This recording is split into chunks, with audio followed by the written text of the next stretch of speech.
एक दिन एक राजा का एक सरोवर था जिसमें मछलियां पाली गई थी और वो मछलियों की सेवा करने आता था और उसने मछलियों की रक्षा के लिए एक नियम लगा रखा था, अगर कोई मछली को मारेगा तो उसे प्राण दंड दिया जाएगा। राजा आज्ञा।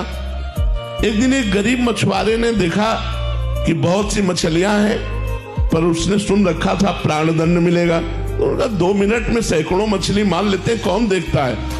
और वो तालाब में जाल फेंक करके मछलियों को समेट ही रहा था कि घोड़ों की टाप की आवाज सुनाई दी। दूर देखी तो लगा कि राजा की सवारी आई। उसने कहा अब तो पक्का मारे गए, तो जाल को मिट्टी में दबा दिया, कपड़े उतार दिए और मिट्टी से ऐसे संत वेश बना लिया। संत वेश बनाकर आंख मूंद कर बैठ गया। उसने सोचा प्राण बचाने का एक उपाय यही है। राजा वहां से निकले, देखा कि सरोवर के किनारे कोई संत, और बहुत बड़ा संत क्योंकि शरीर में कोई कपड़ा नहीं, असरफियां ली, चुपचाप चरणों में जाके चढ़ाई, साष्टांग दंडवत हुए और धीरे से चले गए कि महाराज के ध्यान में विघ्न न पड़े। जब वो चले गए उसने आंख खोला, देखा असरफियां जहां मुझे प्राण दंड देना चाहिए वहां मुझे नमस्कार करके चला गया। जब मैंने नकली वेश धारण किया तो एक राजा प्रणाम करके चला गया।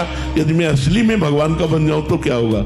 आज से मैं सब कुछ छोड़ता हूं और भगवान का भजन करता हूं। तो अगर हम नकली भी भक्ति करेंगे तो एक झटका लगेगा, कोई घटना घटेगी और वो हमको असली भक्त बना देगी। इसलिए मुझे भक्ति करनी चाहिए, भले वो हम ड्रामा भक्ति का करें, एक दिन सही में असली में आप भक्त बन जाएंगे। हमारी भक्ति नाटक नहीं, हम राम राम बोल रहे, ये नाटक नहीं है। अगर हम नाटक में भी राम राम बोल रहे तो भी हमारा राम नाम मंगल करेगा। भाव कुभाव अनख आलसहु, नाम जपत मंगल दिसि दसहु। हमको भक्ति नहीं छोड़नी चाहिए।